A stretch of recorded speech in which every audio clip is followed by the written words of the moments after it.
네, 오늘 우리가 나눌 하나님의 말씀은 신약 성경에 있는 에베소서입니다. 앱자를 찾으시면 되고요. 에베소서 6장 1절부터 4절까지의 말씀을 나누도록 하겠습니다. 에베소서 6장 1절부터 4절까지입니다. 고린도전서, 후서, 갈라디아서 그리고 에베소서 이렇게 되어 있죠. 자, 제가 잘 봉독해 올리겠습니다. 들어보세요. 자녀들아, 주 안에서 너희 부모에게 순종하라. 이것이 옳으니라. 내 아버지와 어머니를 공경하라. 이것은 약속이 있는 첫 계명이니 이로써 내가 잘되고 땅에서 장수하리라. 또 아비들아, 너희 자녀를 노엽게 하지 말고 오직 주의 교훈과 훈계로 양육하라. 아멘. 할렐루야. 오늘 이 예배를 함께 드린 여러분 모두에게 주님께서 주신 놀라운 위로와 또 은혜가 함께하기를 축복합니다. 오늘은 본문의 말씀을 통하여서 부모 공경 이전에라는 제목으로 우리가 함께 말씀을 좀 나눠보려고 합니다. 오늘은 특별히 어버이 주일로 지내고 있습니다. 그래서 5월 가정의 달을 맞아서 부모들, 자녀들이 또 부모님들을 생각하는 마음을 또 한번 다잡게 되는 그런 시간이기도 하고요. 오늘 또 특별히 이 시간에는 부모의 날이지만, 어버이의 날이지만, 또 부모들은 자녀에게 공경받기 위해서 어떻게 해야 하는지도 성경적인 가르침을 살펴보면서 함께 은혜를 가져보려고 합니다.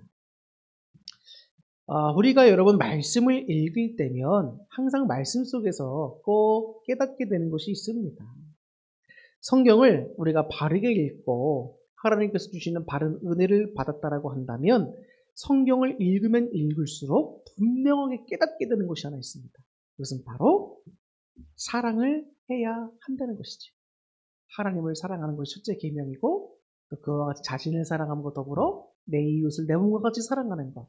이것이 바로 주님께서 우리에게 이 말씀을 통해 주시는 가장 중요한 율법이다. 또 말씀이다라고 할 수가 있습니다. 그래서 이 두 가지 계명, 하나님을 사랑하고 이웃을 사랑하라고 이 두 가지 계명은 크게 10계명으로 해서 10가지로 분류가 되게 되죠. 자, 그런데 우리 하나님께서 얼마나 좋으신 분이고 얼마나 사랑이 많으신 분이고 또 얼마나 은혜로우시고 자비로우신 분인지도 이 말씀을 통해서 우리는 다 깨닫게 됩니다. 그래서 우리가 성경에 있는 예수님을 통해서 우리를 구원해 주시겠다는 그 모든 내용들도 다 하나님께서 우리를 향하신 측량할 수 없는 사랑 가운데 다 있는 계획들이었죠. 그렇기 때문에 성경을 읽으면 읽을수록 분명해지는 것은 바로 주님께서 우리를 향하신 사랑, 또 그 사랑을 힘입어 우리 또한 나 자신을 사랑하고 내 이웃을 사랑해야 한다는 것도 알게 된다는 것이죠. 자, 신명기 10장 12절부터 13절을 보면 이런 말씀이 있습니다. 이스라엘아, 내 하나님 여호와께서 내게 요구하시는 것이 무엇이냐? 곧 내 하나님 여호와를 경외하여 그의 모든 도를 행하고 그를 사랑하며 마음을 다하고 뜻을 다하여 내 하나님 여호와를 섬기고 내가 오늘 내 행복을 위하여 내게 명하는 여호와의 명령과 규례를 지킬 것이 아니냐? 이렇게 말씀하셨습니다. 자, 하나님은 하나님의 자녀가 모두 행복하게 살기를 원하십니다.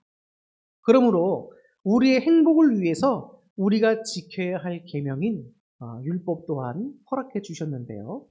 자, 하나님의 율법을 한마디로 정리하면 뭐라고 말씀드렸죠? 바로 사랑이라고 말씀을 드렸습니다.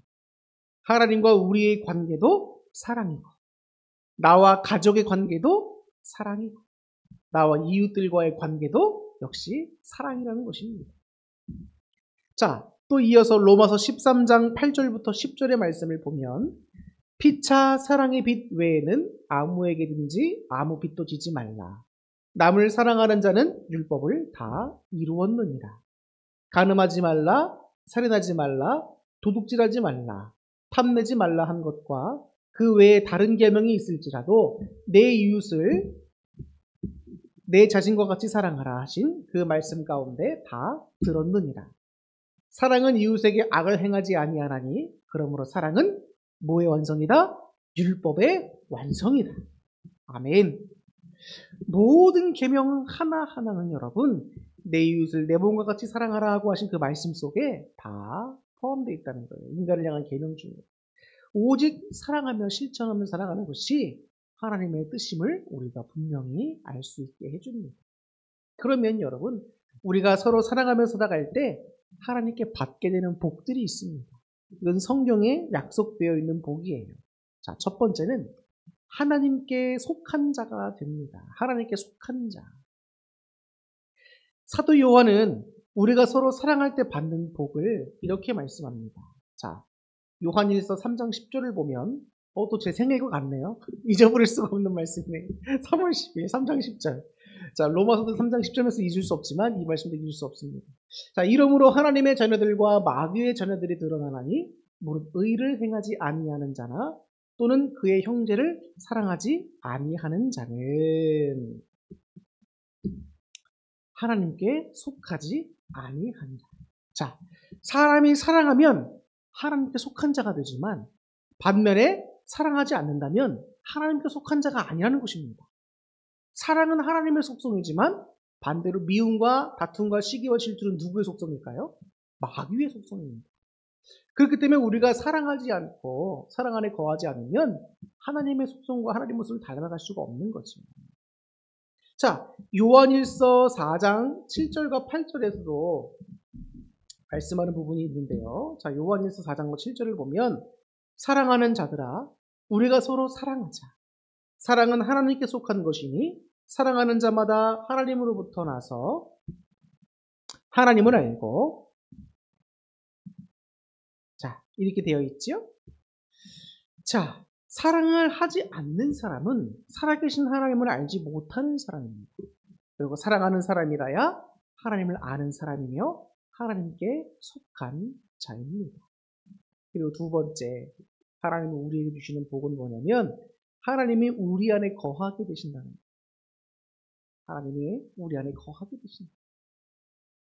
자, 요한일서 4장 12절에도 이런 말씀이 있습니다. 어느 때나 하나님을 본 사람이 없으되 만일 우리가 서로 사랑하면 하나님이 우리 안에 거하시고 이런 말씀이 있어요. 이와 같이 우리가 사랑하는 마음을 가지고 있으면 살아계신 하나님이 우리 마음에 들어와 거하신다는 거예요. 하나님이 저와 함께 하신다는 사실이 얼마나 큰 힘이 되는지 모릅니다. 제가 요즘에 하나님께 기도하러 나오면 하나님이 계속 위로해 주세요. 요즘에는. 정말입니다. 기도만 했다 하면 하나님이 위로해 주세요. 그만큼 저도 마음적으로 힘든 것도 있겠지만 하나님이 제 마음을 위로해 주신다는 사실이 더 중요한 거 아니겠습니까? 힘내라.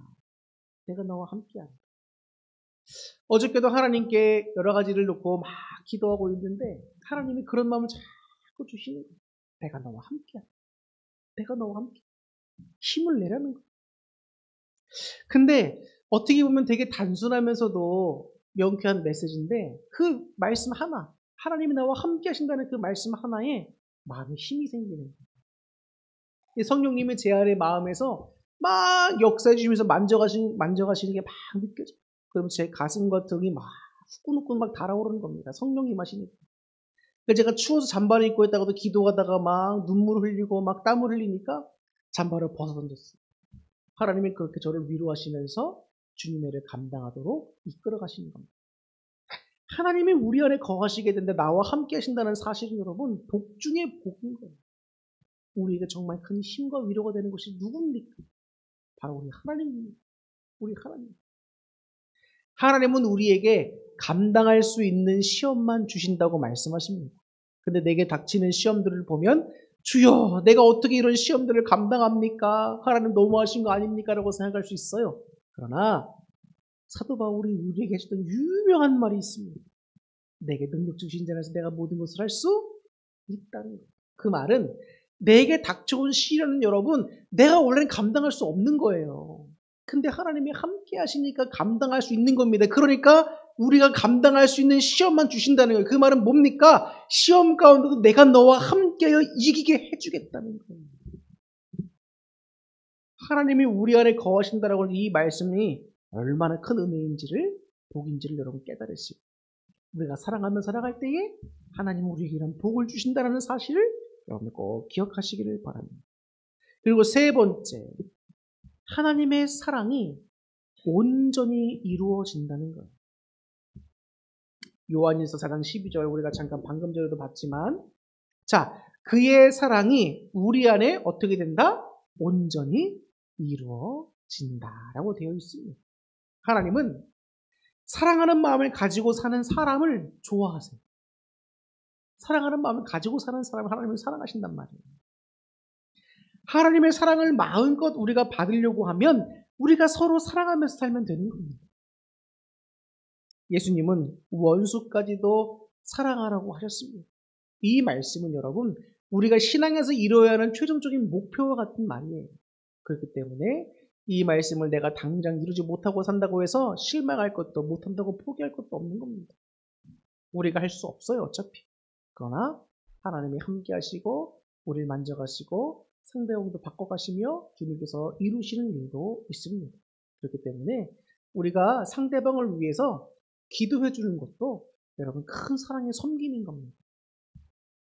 기도하다 보면 여러분 다른 사람을 위해서 기도하는 것이 결코 쉬운 일이 아님을 깨닫습니다. 중보기도도 여러분 아무나 할 수 있는 건 아닌 것 같아요. 하나님은 그 사람의 마음에 감동을 주시고 중보기도할 수 있도록 그 사람을 세우신 겁니다. 다른 사람을 위해서 하물며 내가 싫어하는 사람을 위해서 기도할 수 있다라고 하는 것은 하나님이 하시는 거예요. 내가 하는 게 아닙니다. 원래 사람은 미워하고 싫어하는 사람을 위해서 선한 일을 해주고자 하는 마음이 없는 것이 사람의 본성이거든요.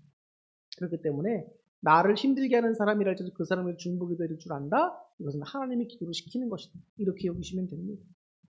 그래서 여러분 우리가 타인을 위해서 중보기도해 주는 것도 그의 영혼을 사랑으로 섬기는 일이라는 사실을 분명히 아시고 사랑의 실천 가운데 하나가 바로 중보기도구나 라는 것도 아시면 좋겠습니다. 그래서 나중에는 원수까지도 이렇게 기도로서 섬겨주고 사랑할 줄 아는 그런 성숙한 모습들로 나아갈 수 있기를 바랍니다. 그런데 여러분 사랑은 선택이 아닙니다. 어떻게 보면 그리스도인들에게 사랑은 필수인 거예요. 사랑의 행위는 필수입니다. 그리스도인들에게 여러분 사랑을 빼면 죽은 자나 다름이 없습니다. 저는 붕어빵을 참 좋아해요. 그런데 붕어빵 안에 여러분 만약에 팥이나 슈크림이 안 들어가 있다고 생각해 보세요. 속상합니다. 여러분 그리스도인들에게 사랑에 빠진 모습은 여러분 그렇게 차가울 수가 없어요. 교회 안에 여러분 사랑이 식하고 목회자가 성도를 향한 사랑이 식고 성도가 목회자를 향한 사랑이 식는다면 여러분 그와 같이 삭막한 관계가 어디 있겠습니까? 교회는 사랑을 외치는데 그 안에 사랑이 없다라고 한번 생각해 보세요. 그거야말로 비참한 데가 어디 있습니까? 그리스도인들에게 교회에 있어서 여러분 사랑이 빠진다면 아무것도 없는 거와 마찬가지입니다. 하나님과 우리와의 관계에서 사랑이 만약에 빠진다면 아무 의미가 없는 겁니다. 부부가 서로 사랑한다고 하면서 실제로는 사랑하지 않고 있다면 그거야말로 불쌍하고 딱한 일이 어디 있습니까?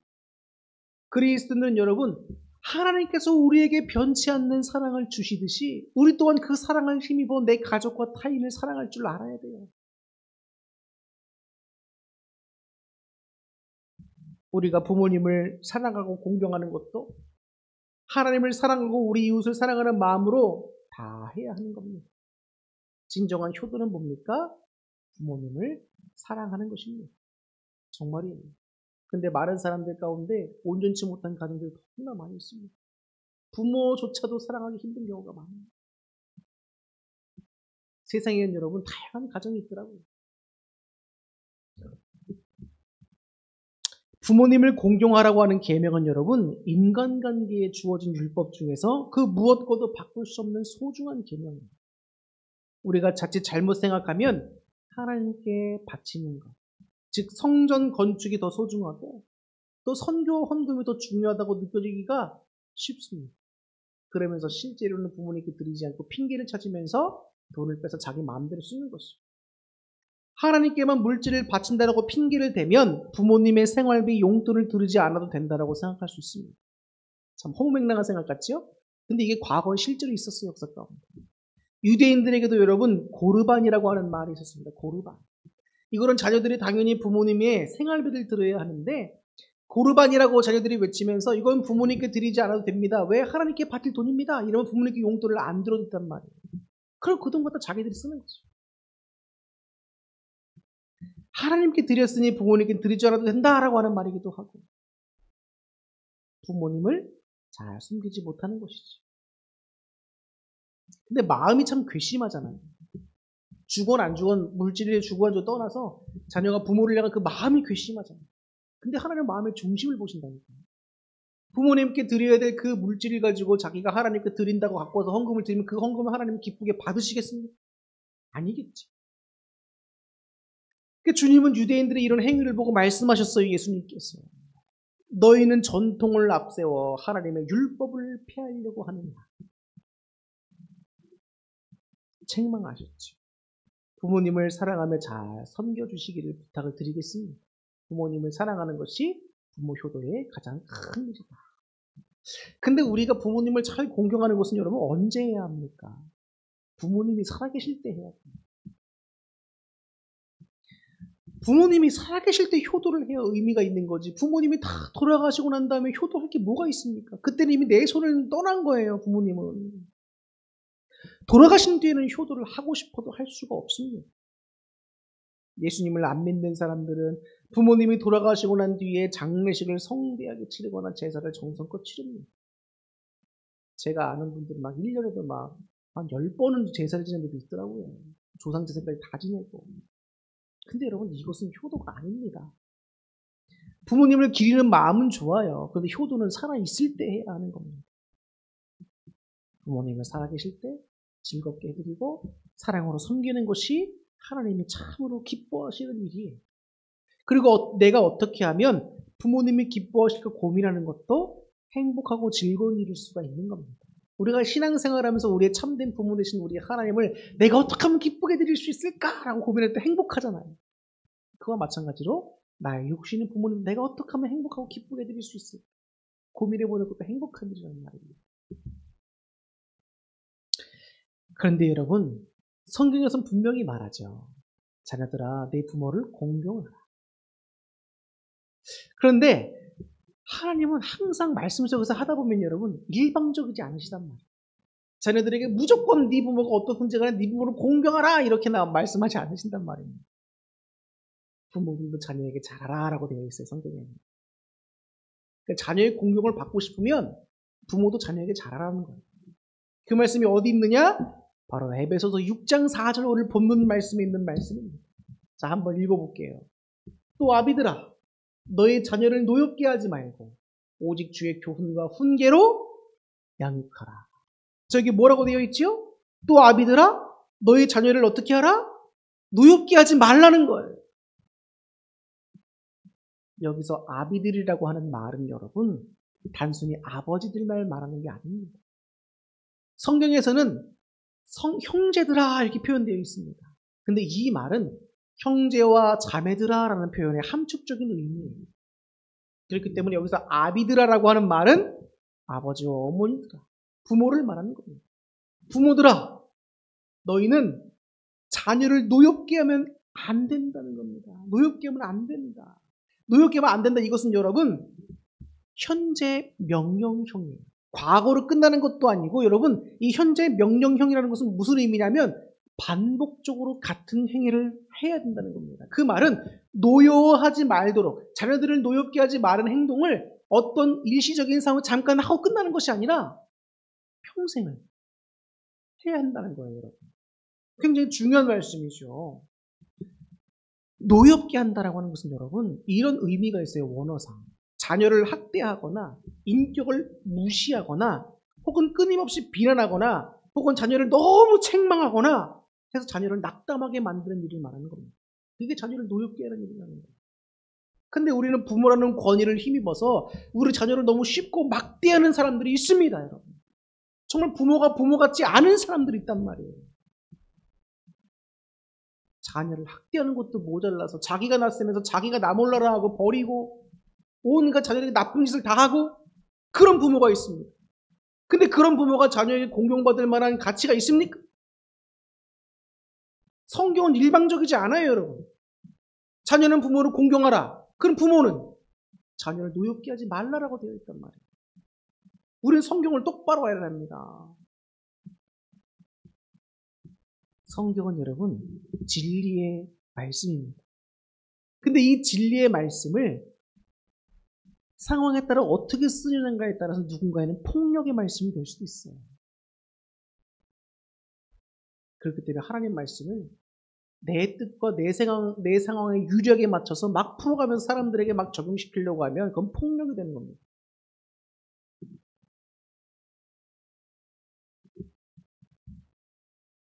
우리 5월 가정의 달을 맞아서 우리 특별히 부모님들 자녀들을 향한 자신의 모습은 어떤가 한번 잘 살펴보세요.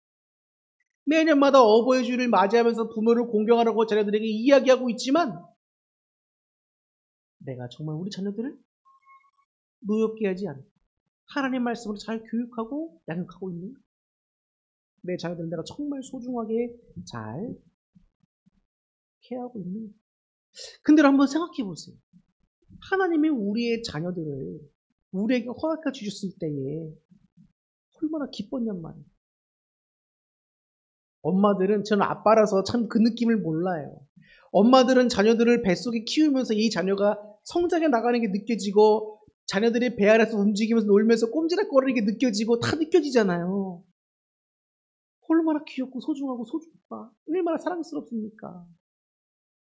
우리 아내가 만세가 되었을 때 애들이 막 놀면서 발차기 하는데 배가 막 불룩불룩 하잖아요. 그럼 이거 보라고 이거 보라고. 근데 여러분 자녀를 낳는 게 쉽습니까? 자녀를 낳는 것도 어렵지요. 자녀를 건강하게 낳게 해주신 것도 하나님의 은혜예요. 얼마나 소중한 아이들입니까? 저 생명들이. 하나님의 뜻과 계획이 있으셔서 우리라고 하는 사람들을 통하여서 저 아이들을 이 땅에 낳게 하셨는데 우리가 저 아이들을 너무 내 뜻대로만, 내 고집과 내 생각대로만 저 아이들을 키우려고 하는 것은 아닌가. 내가 아이들의 기분과 감정을 잘 고려하지 않고 또 내가 너무하게 하는 것은 아닌가. 정말 하나님 말씀 잘 이해하면서 키우고 있는 건가. 한번 진지하게 한번 자신의 모습을 돌아보시란 말이에요. 자녀가 부모를 공경하는 것은 부모가 받을 만한 짓을 해야 하는 겁니다. 나는 자녀를 그렇게 하지 못했는데 자녀에게 무조건 넌 나 공경해야 돼. 하나님 말씀이고 무조건 공경해야 돼. 이거는 폭력이란 말이에요. 어버이날을 맞아서 나는 자녀들에게 어떠한 부모의 모습으로 서 있는가. 만약에 여러분 자녀들에게 내가 많은 상처와 아픔을 주는 부모였다. 그러면 자녀들에게 진심으로 용서를 구하십시오. 자녀와 부모 간에 막혀있는 담이 있으면 되겠습니까? 부모가 먼저 자녀들에게 잘 해줘야 합니다. 그럴 때 부모를 향한 자녀가 공경하고자 하는 마음이 생기는 거예요. 왜 자꾸 자녀한테 강요합니까? 공경하라고. 하나님 말씀이니까 자녀도 따라야겠지요. 그러나 먼저 부모님들도 자신의 모습을 되돌아 봐야 한다는 거예요. 이게 성경의 진리된 말씀입니다.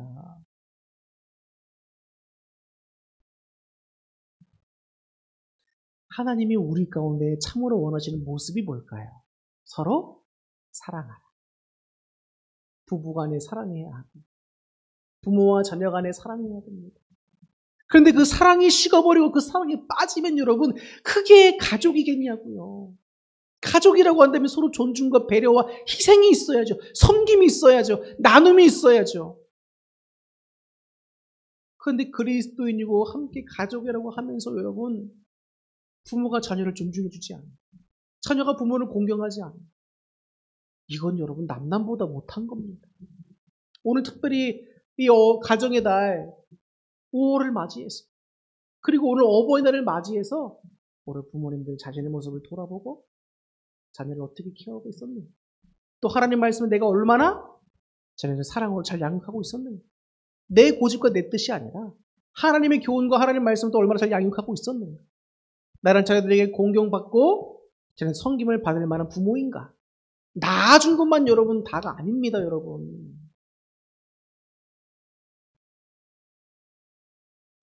그래서 자녀와 부모들이 서로 간에 사랑을 하면서 하나님의 참다운 아름다운 모습을 이뤄갈 수 있기를 진심으로 축복합니다. 그래서 우리 원래 노래를 하나 제가 준비를 했었어요. 근데 이건 찬송가는 아니고 세상 가요입니다. 그런데 믿는 사람이나 안 믿는 사람들이나 부모를 향한 마음들이 참 따뜻하고 좋고 성경적이에요. 그래서 가요를 한번 틀면서 부모님의 은혜에 감사하려고 하다가 그래도 가요니까 소리를 틀면 안 되죠. 그래서 여러분들에게 한번 들어보시라고 추천을 해드릴게요. 김진호 가수가 부른 가족 사진이라고 하는 그 음악을 한번 꼭 들어보세요. 아시는 분도 있을 테지만 가족 사진 한번 유튜브에 쳐서 꼭 들어보세요. 그 가족 사진이라고 하는 그 음악을 들으면 이 김진호라고 하는 사람이 작사 작곡한 곡이지만 이제 자신을 위해서 희생하시고 섬겨주셨던 부모님에 대한 그 마음이 절절히 느껴지는 거예요. 근데 그게 어렸을 때는 몰랐다가 철이 들고 나이가 드니까 부모님의 그런 사랑이 느껴지는 거죠. 그 감사한 마음에 그 곡을 작곡해서 부르게 되는데 많은 사람들의 감동을 주는 곡입니다. 근데 여러분, 그런 곡을 들으면서 부모님에 대한 내 마음에 감사한 마음에 들면 감사한 거죠. 근데 그런 곡을 들으면서 나는 부모님을 향한 이런 마음 들지 않아. 이런 사람도 있습니다. 그렇다고 여러분, 실망하거나 기분 나빠하지 마세요. 우리에겐 참된 부모 대신 누가 있습니까? 하나님은 있지. 하나님은 우리를 끝까지 사랑으로 하십니다. 그 변하지 않는 그 사랑. 세상의 부모도 줄 수 없는 그 사랑을 하나님께서 우리에게 주신답니다. 얼마나 하나님이 감사한지 아시겠죠, 여러분? 인간적인 부모로부터 많은 상처, 아픔과 학대를 받은 사람들이 있습니다. 그런 사람들에게 부모를 공경하라? 하늘은 마음에 안 와닿지. 그런 분들은 하나님을 생각하십니다. 하나님이 여러분들의 참된 부모님이시고 또 나의 육신의 부모님께 참 감사한 마음에 있는 분들은 육신의 부모님보다 잘하면 돼요.